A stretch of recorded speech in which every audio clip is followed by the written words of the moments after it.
What's up, friends? Welcome back to another episode of NFT 365. And I just have to tell you, I'm going to start it off kind of a different mode or different mood. I was wrong. I was wrong about a couple things, and I wanted to kind of address them here on the podcast. For those that are familiar with this whole journey, I wasn't a crypto guy. My background wasn't crypto, and my background wasn't finance, and my background wasn't the stock market. My background, technology, content, and community, and social, I will say one of the things that I would say was like a gap in my knowledge or my experience was really understanding some of the nuances in culture and momentum and speculation. And I will just tell you, this coin season, and for those that aren't all in the crypto Twitter, over the last 5 or 6 weeks, there's been a lot of ERC20 tokens, coins launched on the Ethereum blockchain. And we most of you are familiar with the Shiba Inus, the Dogecoin, of course, Ethereum and Bitcoin and Solana and Cardano. But the Shiba and Doge started off as like a joke and as a meme, and of course they gained momentum and they kind of took off that in creating now Shiba Inu. My dad's big into Shiba Inu, and they're building a whole NFT marketplace and a wallet. Doge, of course, is Elon's little puppy, pun intended. But I will say I wasn't there early, and I didn't really understand what that was all about. And so I was turned on to a coin known as Pepe. And if you're on Twitter, you've known about Pepe the day after it launched. And I will say my original opinion was man, that meme, the Pepe meme, was falsely associated with the alt-right movement and the Trump aspect of the election of that year. And I was like, wow, it's such an interesting weird why use that meme, or why use that one as the face of the token. And of course, I talked about it in our alpha chats. I talked about it in our Discord, on Twitter. And I didn't get into it, but a lot of our community got into it. Many of you listeners, had jumped in early and ended up with lots of great success. We have a couple listeners that put in, let's say, low 4 figures and took out 6 figures worth of earnings. But for me, I will just say I was wrong in I didn't do my own damn research. And after listening and talking to past guests of the show like Spotty Wi-Fi, Coach B, Drew, many people that I respect in the space, and they kept saying it's about the culture and it's about this representation. And I will tell you, that sounded like a bunch of hype and speculation. And I was like, oh, it must be nice because it's pumping and you're making money.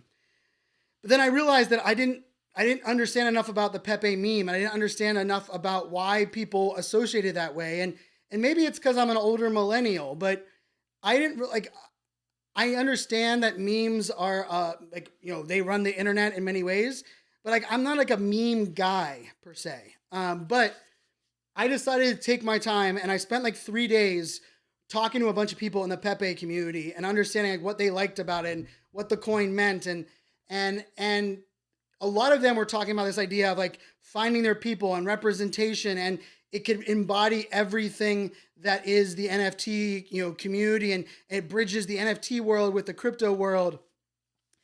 And then I decided to go watch a documentary, and the documentary is on Peacock. I also believe it's on Tubi, Tubi, for free if you have that Tubi subscription.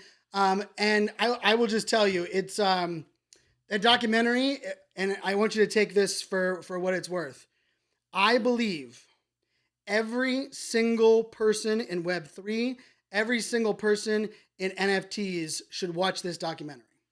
Now, the documentary isn't going to mind-blowing as far as a great documentary design or discovery, but it follows Matt Fury, who is the original artist of Pepe. And I'm not going to spoil it for you because I want you to go watch this documentary. I think it's such an important documentary for so many reasons, because you're going to understand the plight of the artist. You're going to understand how things can be taken away and misused or misappropriated in the digital world. You can understand where like hate and blame and misunderstanding is often the result of either people not standing up for it, but it's really just the result of momentum and result of people just owning things and kind of taking it to their own. But you're also going to learn about the ability to take that back and how you can start to re-own thing. And so the name of the documentary is Feels Good Man, which I just love because I'm like, hey, this feels good, man. So it's Feels Good Man. You can watch it on Peacock. You can watch it on Tubi. But I will just tell you, not only did it open my mind about understanding why people associate with the Pepe coin, but it also reminded me of some of our core values in blockchain, core values of Web3, in this idea of like, I'm not here for decentralization only. I'm not here for people just to be, speculative or, false community and honestly, I'm not here just to try to catch lightning in the bottle. But I am here, and I do believe in blockchain and Web3, that it is a game changer, that it is a world changer in the ability for us to provide ownership, authenticity, transparency, and ultimately allow us to find our people, and that rising tide can lift all boats. And this isn't a promotion for Pepe Coin. You can do your own damn research. This is not financial advice. I did, right after the documentary, decide to buy in to Pepe, which is probably me buying the top and it's probably going to tank from there. But for me, I was buying it more for the sense of like, I understand now how important it is for people to feel like something represents them and like they can identify with it. Because the true essence of Pepe early on, when it was taken on as a meme for Reddit and a meme, it was for those that were the outcasts, those that were the boys, it was mostly guys that felt like, no girl would date them in school and they weren't athletes and they weren't, they were just not seen. And Pepe, especially sad face Pepe, the meme, allowed them to feel like, hey, we're going to rally around this because we all feel this. And the truth of the matter is, I think we're all looking for that right now. We are all looking for people, experiences, products, services to rally behind. And in this world we're living in right now, where times are tough, I mean, groceries are out at ridiculous price. The housing market's about to crash. I think it's important for us to own that part of identity is ownership and connection with people. And that connection can come through any certain way. It doesn't mean it has to have a smart contract. It doesn't mean it needs to have a Discord. Pepe doesn't have a Discord. Pepe doesn't have a smart contract. It is a coin. It was a speculative coin. We're not even sure who the exact founders are. But I will say, it taught me a pretty valuable lesson. I will also say, for me, the coin world is important. I launched ADHD coin, before I ever got into NFTs. I launched, discovered that in December of 2020. We launched March of 2021. And unfortunately, the platform that we were on, because we were not on Ethereum mainnet, we were on a layer 2. Of course, that platform known as Rally ended up dissolving itself. And it taught me a valuable lesson about owning the contract and the importance of that sovereignty and that ownership. But I will tell you so many of you that listen, a lot of our connection, a lot of our unity around the ADHD coin allowed it to be your entry point. Many of you that are listening to this right now, you didn't hold an NFT until you got free ADHD coin for jumping in our Discord or doing a giveaway or one of the things that we were doing. And so the reason I think I was even more wrong about Pepe and coins in general was that there is something beautiful about building something that we can then use in different ways. I'm going to be launching some art on Manifold that you'll be able to buy it with Pepe. You can actually buy NFTs with Pepe on OpenSea right now. OpenSea announced that and brought that on board. But I also say the coin world, to me, still is, I have to connect this to the casino. I played professional poker for many years, right after I left the government, before I started as an entrepreneur. Those years, I never once played blackjack or roulette. Never once when I would go into the casino. Because for me, poker wasn't playing against the house. It was playing against people. And I felt like my edge, my value, the things that I was good at, what I was building, was really great at the poker table. But when I sat down at blackjack or roulette, the odds were different. The game was different. The risk was higher, but also for some people, they might say the benefit or the reward could be higher. But I think for each one of us, we have to just own what is our own risk tolerance? What are the things that we want to play in? How do we want to play in this space? And I think of coins much really no different than stocks in many ways, right? Where like, how much do we know about these companies that people are buying stocks on? Some people can say they know a lot. For many people, they're just, betting on the fact that it's going to go up, or speculation, or like, one TV show that they watched.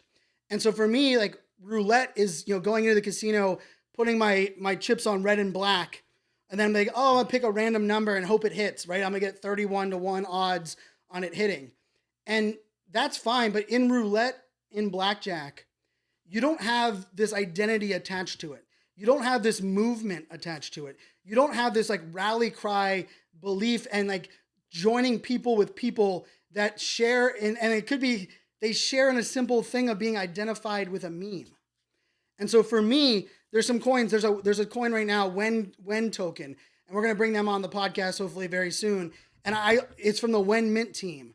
And if you minted anything that was one of the projects that Winn Mint helped launch, so Sammy Arriaga, Violetta, Apocalyptic Apes, there's a bunch of projects. I believe I minted 15 of their 200 projects. You can actually go and claim tokens for free to reward you. And these tokens are meme tokens, right? But they are Ethereum, and there is liquidity behind it. But this is not financial advice. Of course, do your own research. But I love what this Winn team is doing. There's a DAO where we're going to be able to vote on how these tokens are used. And so what I look at this at a bigger picture is that I don't think of tokens versus NFTs. I actually think of tokens and NFTs allowing them to share in ownership, share in value, share in deployment, share in execution. Very much like I did here with the ADHD coin. Many of you bought your NFTs for Mint 365 with ADHD coins, right? You bought ADHD coin, you then either earned more or you rewarded more because you held it, and then it got you enough to where you could buy an NFT and support our community. I believe more projects, more companies are going to be building with that model. And really, it's funny because it's no different than like kind of the Starbucks model. Starbucks rewards are technically like their ERC token, and the Starbucks Odyssey NFT is their NFTs. Now, the rewards are more of like an ERC token without liquidity. But if you think about it from a bigger picture, there could be one day where you would have a decentralized marketplace and they could put the reward stars of Starbucks onto the blockchain. And so for me, this might sound like I'm more talking about Pepe. And I will say there's something powerful about hundreds of thousands of holders now in Pepe. But I don't think this is about Pepe to me. This is about a couple of things. Do your own research. Understand your own risk tolerance. But also be willing to open your eyes to what other people see or are telling you, because you might just realize that there's some things missing in your life that something like a silly coin kind of named after a frog could be a lot of value for. I will also tell you, watching that documentary, it was heartfelt, it was compelling, but it was a stark reminder that I believe we are all creators. I believe for artists and creators and entrepreneurs and coaches, that I believe we are moving towards a time where our ownership, our ability to be able to build and distribute and celebrate and lift up is going to change our lives. I believe the days of something being misappropriated, being our data being used without us knowing, the lack of true, let's just say, connection to what is being used or built will be going away. I believe the idea that we're going to have digital twins where you buy a designer handbag and they're going to have a digital twin so that you can validate ownership. It's going to actually bring the prices down on things, because now the fact they've been factoring in the knockoff market and things that are stolen. And if something's doesn't have a digital twin, it's not validated on the blockchain, you're not going to buy it. And I really think this all ties together. And it ties together in a way that I firmly connect in the sense that together we are greater than me. Now, the first step of being in that realm is that you have to be the best me that you can be. You have to work on yourself. You have to understand self-awareness, self-love, self-care must be a priority. But the second part of that is we is greater than me, is that we have to have a we that unites and brings people in, but also opens new doors and brings in new walks of life and people from all different worlds. And it might be a meme coin named Pepe, or a reward token like the WEN token, or it might be an NFT project that will be soon to launch, like the Galactic Gaylords, or one of the NFT projects like Meta Athletes. For me, there is nothing more powerful, more amazing than finding your people, realizing you're not alone, and recognizing that together and kind of growing and opening yourself up to who is out there and what is going on can really change your life, not only financially, but personally. And for most of you know, one of the things that is like my, North Star is that I believe in this digital technology driven world, the suicide rate should be going down. It should not be going up. And trigger warning, just for those that might have lost someone from suicide. To me, that each time I hear a story, each time I get to know people, and every day that we know how many people that we lose, those people that we're losing, it's not that they don't have devices or technology or connection, but in many cases, they don't feel like they belong. They're not getting the help that they need. And they're not recognizing that we are all so much more alike than we are different. To me, blockchain technology, the ability to provide ownership, the ability to connect people from different walks of life and just come together to make a movement to create an experience, albeit maybe it's a meme coin, can really be one of those vehicles to lower that suicide rate, to help people feel like they belong, because you do belong. And if you are feeling alone right now, just know that feeling, it's okay to have that feeling, but to know that's not forever. And to know that there are people that are out there. And I like to say, if you like underwater basket weaving and doing it in your socks, I can promise you can find somebody out there that likes that or supports that or enjoys that, or maybe that's their kink. Who knows what that is? But more so than anything else, I look at this, our ability to find people, good people, celebrate good people, and do good things. The possibilities are endless. And meme coins and NFTs are just one of the vehicles that can help us deliver that. So do your own damn research. Check out definitely check out that documentary. Feels Good Man. It's on Peacock. It's actually, the tweet I posted about it is the most viral tweet I've had in a couple years. The Pepe community comes strong. But do your own research before you jump into any of these coins. A lot of it is speculation. I'm not a coin expert, and I'm not going to risk money, a lot of money in there, just to kind of guess on what's going on. But I will say, I am way more open-minded and understanding how important it is for culture to be embedded within our communities. And I will tell you, there is one hell of a strong culture around a frog named Pepe. Till next episode, my friends, make it a great day. Cheers.